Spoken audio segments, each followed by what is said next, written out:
What's good, man? Welcome to Urban Syndicate today, man. You know, I'm out here with my guy Pujo Williams. Y'all seen him before, you know what I mean? He does the reviews most of the time, but I feel like it was my turn. So I wanted to bring to y'all a little special piece that I've been wanting to work on for a while.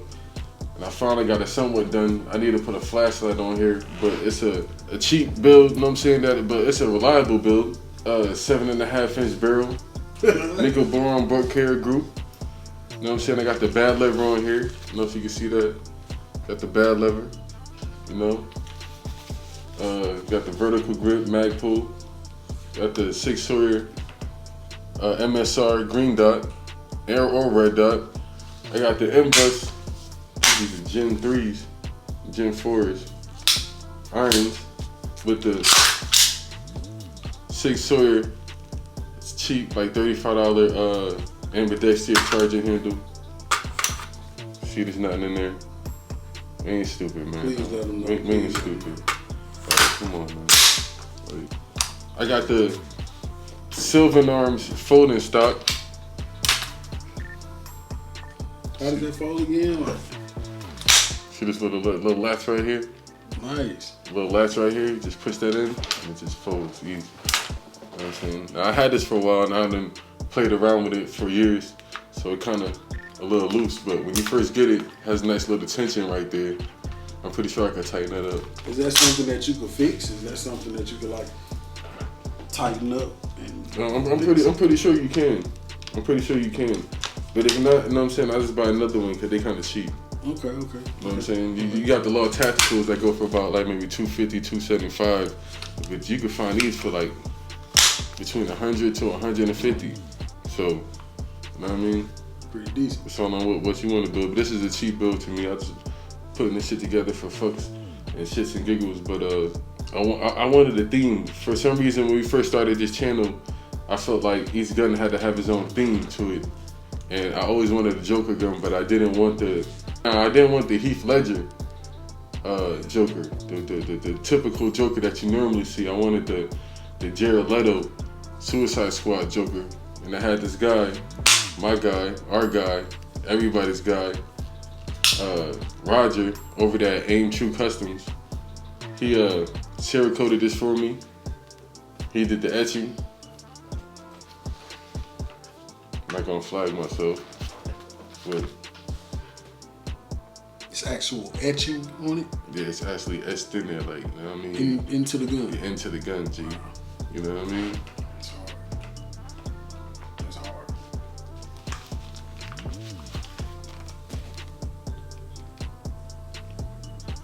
Now, this gun, I really wanted this for a backpack gun. Like, this is the type of shit that I would go, like, I live in Atlanta, so let's say there's a concert down there at Piedmont Park, and you know what I mean, it's an open area, shit could go down, you know what I mean, like, what the fucking, one of them ISIS niggas. So I wanted this to be a backpack gun, hence the short barrel, and when you fold it, of course it didn't like go and fit in a typical backpack. When you fold it like this, it fits in it perfectly. Like almost any typical backpack, this will fit inside. So let's say I'm out at a concert or something like that, or I'm at the park and I'm out and about at a festival downtown Atlanta and some shit hit the fan and you got some active shooters. I'm able to drop my book bag immediately, pop this out, and get to work. So that's primarily what this build was about. Nothing more, nothing less. I just wanted to be able to be comfortable but in any environment that I'm in. If I had to activate, I'm gonna activate comfortably. You know, and of course I'm gonna have my sidearm, so that's my backup. But that was the main objective of this gun. Is that something you carry like loaded? Hell yeah, the fuck. Come on, why you asking stupid questions, please? I'm just asking. Maybe you have it in your back. Would it fit in a backpack loaded? It will fit in a backpack loaded just like this. It's functional, you know what I'm saying? Like exactly like how this is right now inside the book bag, perfect. Yeah. You know what I'm saying? No fucking problem. Pull that shit right the fuck up. Cause the width, see how the width from the end of the mag to the top of the optic, book bag come out about this wide. You know what I mean? In the typical height of a book bag. Okay. Pull that shit right the fuck out. For sure. Like I said, get to work. I want to talk about the bad lever, man. I did not like this fucking bad leather at first. I'm not even gonna cap to y'all. You see this little thing right here? I did not like this. You know what I mean? I don't know why. I felt like it was weird. I was used to dropping my mags, pushing them up, coming up here and pushing the button. And I mean, that's what everybody should train first and get used to. And then once, same thing with pistols. I feel like everybody wants to go and put an optic on top of their pistols and look cool and do all that cool shit. And I feel like you should get nice with the irons first before you even try to put the optic on there, and then put the optic when you feel like you're sufficient in the irons. So the same thing with a bad lever. I feel like you should get sufficient with hitting the bolt release with your thumb when you're coming up with the mag, and then work on the bad lever. Because you might have to be in a situation where you might have to pick somebody else's gun up, or you might get handed a gun and some shit hit the fans. You might not have your gun and you need to reload, but you don't have the bad lever there. You know what I'm saying? And you're sitting there making a mistake, and that one crucial second or half a second could be the cost of your life. So to know that it's there or not, or to know how to use it when it's not there is crucial. But to me, this makes my reloads a lot more faster. A lot more faster. Like, I'm back in the game immediately. That's something that you like, you like suggest that for people? I do. Like I do. I would suggest. That only works for ARs or AKs too? Only ARs. Only AR-15s. This is probably my favorite feature out of the whole fucking gun. I'm not even gonna lie to you.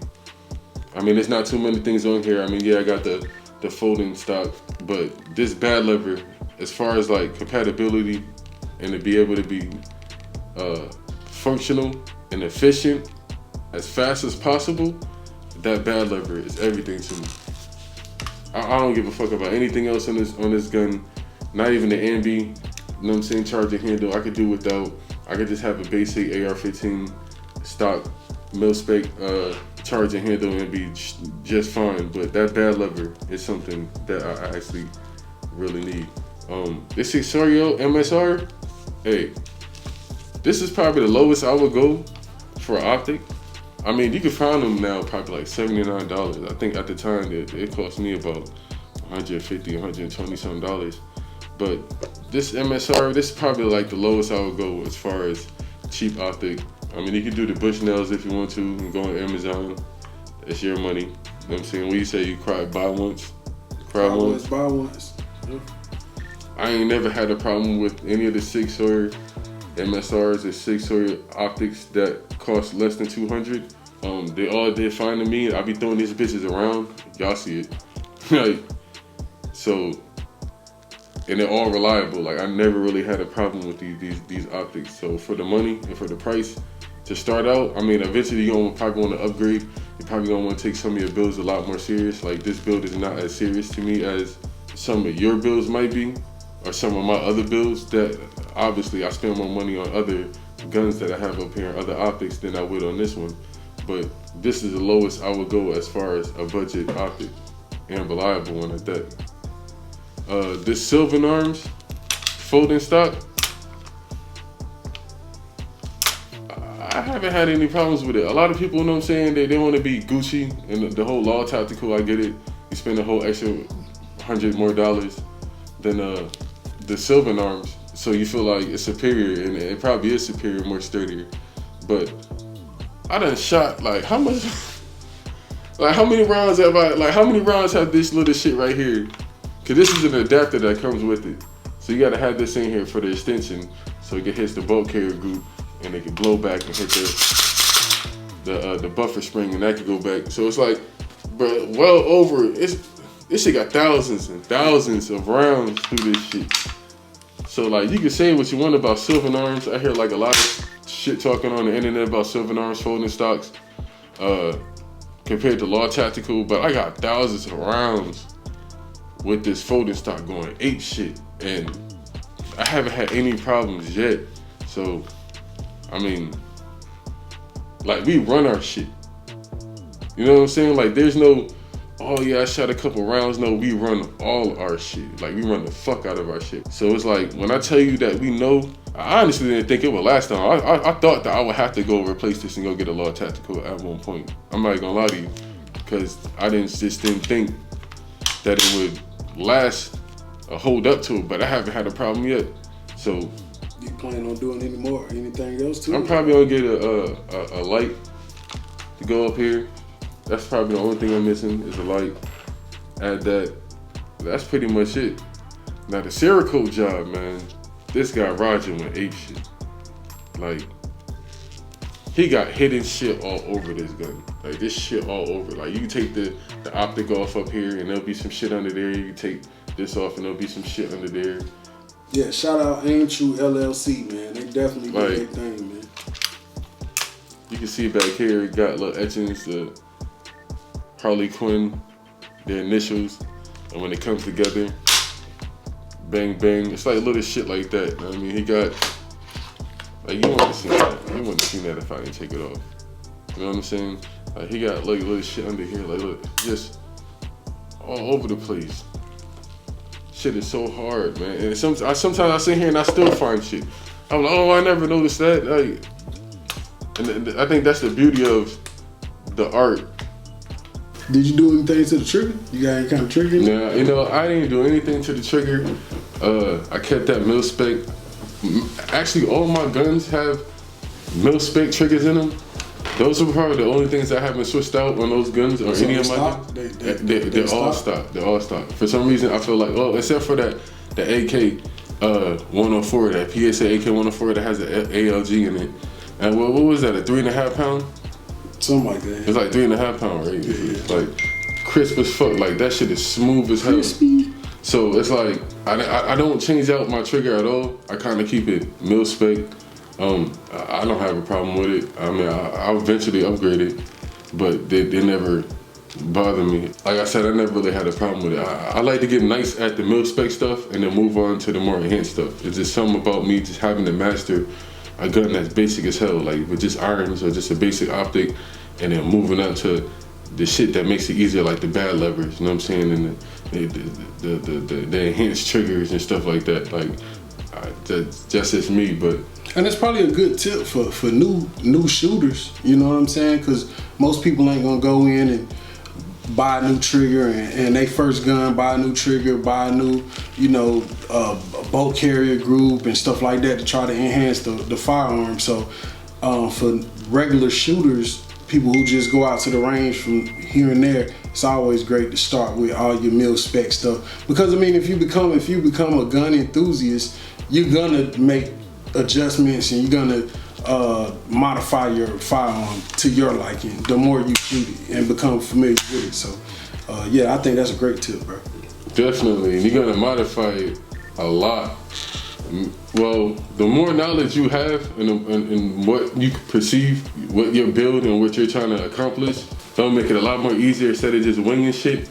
But a lot of people have a lot of safe queens. But that's what they call them. They call them safe queens. Yep. So they put a whole bunch of goofy shit on their gun, right? They put all this shit in their gun, you know what I mean? They got the expensive light, the expensive, and then they get out there in the range where they go out there like maybe once or twice a year. Can't you know what I'm saying? You can't hit the side of a barn. They didn't even sight the octagon and none of that shit. And then like they try to run drills and like shit is in the way. Like the light is not like this shit is like, it's like the awkward as fuck. You know what I'm saying? It's like, oh yeah, you learned that shit don't work. You know what I'm saying? Like, oh, this shit don't work now. It's cute. You know what I mean? It's cute. Yeah, it's cute. You know what I'm saying? It costs a lot of money. Like, yeah, you can flex, but that shit don't work like you thought it would. So now you gotta go back to the drawing boards about, well, I gotta take this off. Well, I really don't even need it on here now that it's not functional like I thought it would be because I got all this other shit going on and I had nowhere else to put it.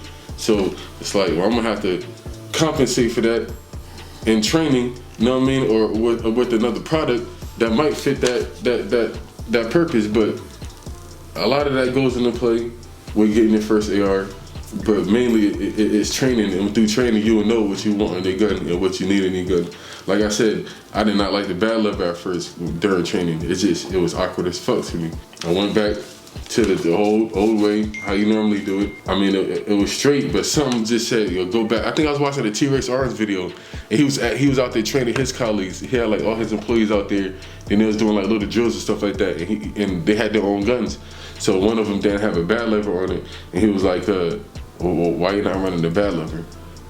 And the colleague he was like, I don't know, I just have it. He was like, you fucking be running the bad lever type shit. And then that's when I was like, I do got one of them bad lever shit. So next time I go to the range, I'm gonna put it on. I put it on. Ever since then, I've been falling in love. Like all my AR-15s gotta have a bad lever on them. I need that. Shout out to T-Rex Arms, you know, cause you're a fanboy. You ain't got some, yeah. Yeah, my bad, bro. My bad. Got me blushing. My bad, G. They got me blushing. Hey, Lucas. But nah. I mean, that's pretty much it, man. No, I wanted a good, reliable build. You know what I'm saying? Of course, I switched out parts. I'm gonna switch out parts. Probably switch out the barrel and do other things to it. But that's the whole point and fun of like the AR builds. They're like fucking Legos. You just be swapping out shit. Like, I don't like that. I'm gonna take it off and put it on here. Swap it out, put it on my other gun. This is pretty much done. Like I said, I like it how it is. Backpack, traveling gun, easy to conceal, pull it out, activate, get to work. You know what I'm saying? Bad guy down. So out of all your guns, out of all your builds, that's the one you go to? That's your go-to? Out of just what's on the wall, including that, what's your go-to? This is my go-to. That's the go-to. This the go-to. As of recently, depending on the situation, like if I have time, like if I don't have time and I gotta like really just grab some shit and go, this is my go-to. But y'all know me, I got the book bag and I had the guns inside of the book bag, like I'm running in Division 2 and shit like that. So, you know, I'm gonna have the AK-104 right here on one side, and then I don't know, the Joker, that's 5.56, but you know, but definitely that AK-104. I don't need another gun to hold me down, but I would like to carry another gun just in case I find somebody that I trust, or that I bump into somebody that I trust. Like let's say I link it with Pujo, he just so happen to don't have a gun on him. He might have his pistol because he have his everyday carry, but he doesn't have his rifle. But I'm able to put the backpack on and have the AK-104 on one side, and then throw the PSA KS-47 on the other side and be able to give Pujo one of the other guns. It's shit like that. But that's like future videos that we could talk about. But this probably most likely would be the definitely like this like anytime I'm going downtown Atlanta, and if you see me in downtown Atlanta, you know what the fuck I got. Like just know that this shit is close by. And that's it, man. I'm hungry as fuck. I'm about to go to Chipotle. You know what I'm saying? Y'all have a good one. Hey man, if you got any builds like this, if you got any kind of customization like that, man, leave it down in the comment section, man. If it's anything on there that sparks your interest, that you know you can relate to, man, leave it in the comment section. You know what I'm saying? Get down there, get active, subscribe, like the channel, all that good shit, man. And we out, man.